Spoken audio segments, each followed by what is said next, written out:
What's up, geometry? Thanks for tuning in for another episode of Math with Mullins. Today we're looking at lesson 5.1. We're starting a new unit and we're going to talk about angles of triangles. So we're going to talk about the triangle angle sum theorem and the exterior angle theorem to be able to apply and find answers to some problems. The first thing we're going to talk about is the interior angles of a triangle. So if you draw a triangle, you're going to have three angles. 1, 2, 3. And that just means the angle at a vertex of a triangle, so on the inside, and there are three interior angles. When we look at the triangle angle sum theorem, you can even think about these as having names to them. Letter A, letter B, letter C, and each of these might be different, or they might be the same. Doesn't matter if they're the same or different, but if you take angle A plus angle B plus the measure of angle C, you should get 180 degrees.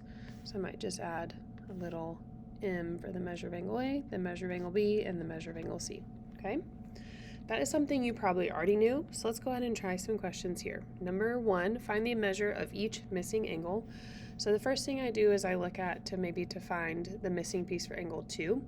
I know angle 2 can be found if I take 57 plus 71 and then subtract that number from 180, or you could even start with 180 and subtract 57 and then 71. You're going to come up with 53 degrees, okay? Angle 1 is another easy one to find. If you look at angle 1 and 57 are making a linear pair, so that means they should be equal to 180. So if I subtract 57 from 180, I'm going to get angle 1's measure, which is 123. And then now that I know angle 1 is 123, and sometimes it helps to label these, I can then find angle 3 by taking 180 and subtracting 123 and 28 from that, and I'm going to get 29 degrees for angle 3. See if you can pause the video and try example 2 on your own, and when you're ready to check, go ahead and click play. So for angle 1, I started off with knowing that's a part of a triangle that has 180 degrees. There's already 43 degrees there and another 74 degrees there. So the leftover amount for angle 1 is going to give me 63 degrees, which also means angle 2 is equal to 63 degrees because these would be considered vertical angles. And then for example 3, I know I have a 63 degree angle now and a 79 degree, so start with 180, subtract 63 and 79, you're going to come up with 38 degrees for angle 3. Okay, next up we have some algebraic reasoning here. So it says find the value of x and the measure of each angle. So what I would do here is first write an equation.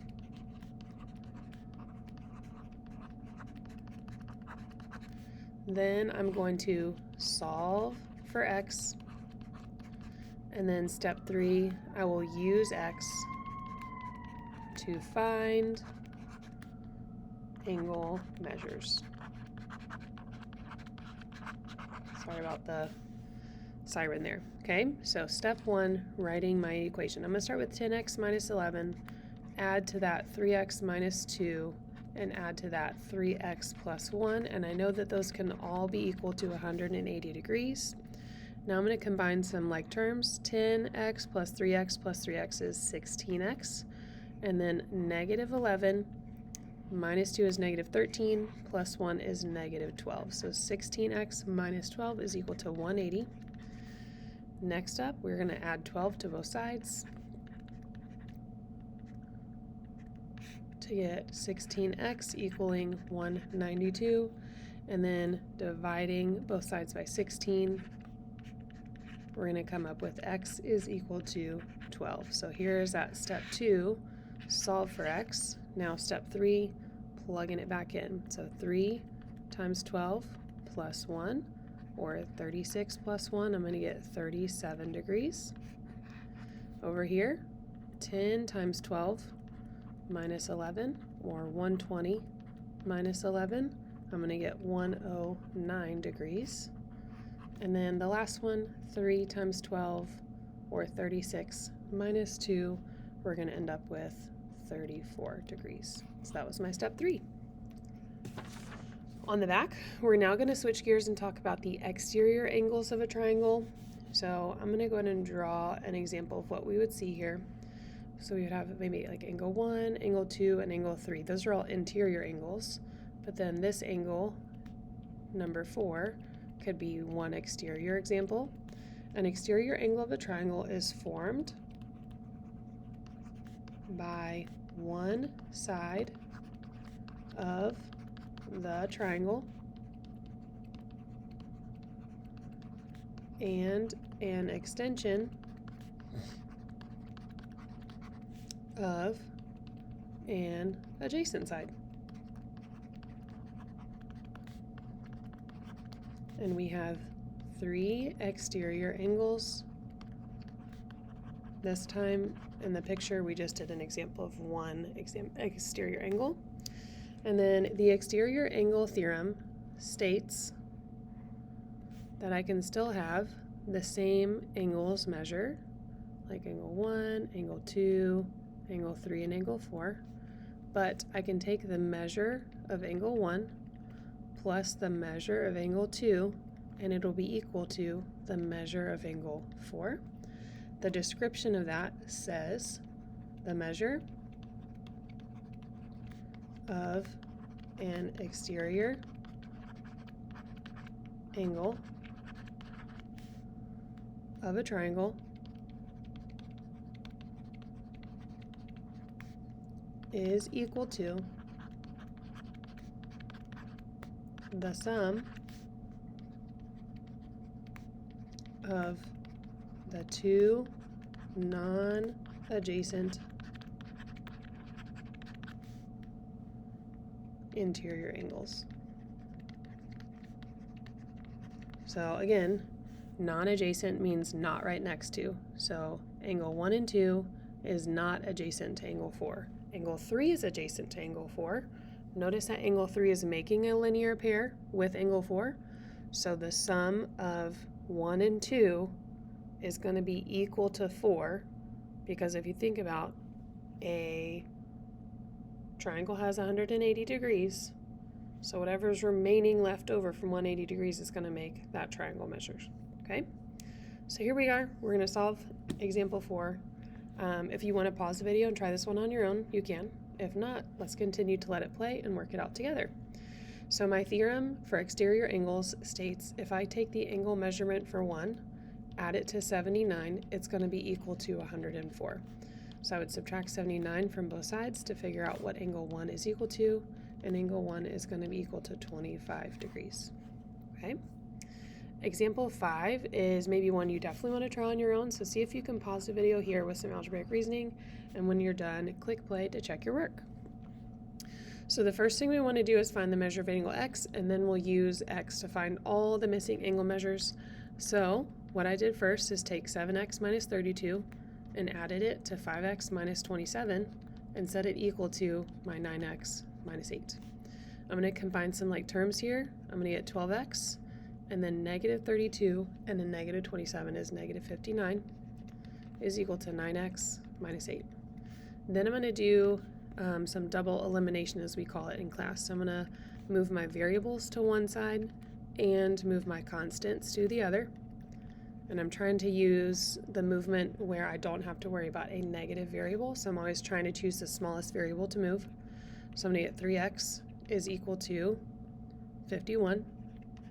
And then when I divide by 3, that's going to give me x equaling 17. Okay, so right up here, x is equal to 17, which means now I can plug that in to find all my missing angle measurements, starting with JKL.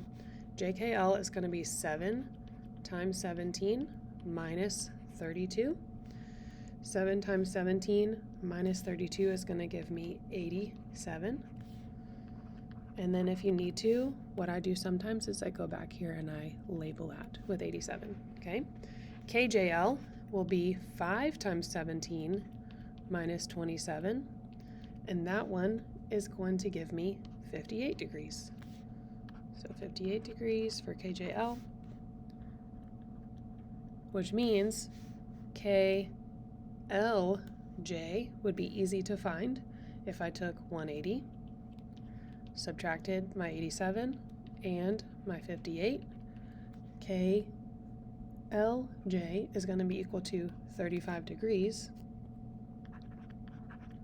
And then I can do one of two things here. To find KLM, I can add 87 plus 58 together to get 145, or I could have taken my 180 and subtracted my 35 and still gotten 145 for KLM. How'd you do? Our last one, example 6, again, pause the video here, see if you can try it on your own, and when you're ready to check it, click play. All right, solving for x and y, what I did first is I focused on x, and I noticed x was within a triangle that already had a 90-degree angle, so I set up an equation, 9x minus 8 plus 2x minus 1 plus 90 equals 180. I went ahead and combined like terms. 9x and 2x makes 11x. Negative 8, negative 1 makes negative 9, plus 90 makes a positive 81. Set that equal to 180. Subtracted 81 from both sides. I'm going to get 11x is equal to 99, so that means x is equal to 9. Okay? Once I knew what x is equal to, then that helped me plug in my angle ACB. So I did 2 times 9 minus 1, or 18 minus 1 would give me 17, which means if this is 17, this guy is also 17 degrees, and then I used that to help solve for my y. So 9y minus 1 plus 11y plus 4 plus my 17-degree angle that I have now is equal to 180. Combine like terms, starting again. 9y plus 11y is 20y. Negative 1 plus 4 is 3. 3 plus 17 is 20. So 20y plus 20 is equal to 180. Subtracting 20 on both sides, I'm going to get 20y is equal to 160. So y has to be equal to 8. And there we go. That's going to conclude our lesson on 5.1, talking about the angles and triangles. This gives a good introduction to Unit 5 in Reveal Math. So thanks so much for tuning in, and we'll catch you next time when we learn a little bit more about congruency in triangles. Have a great day.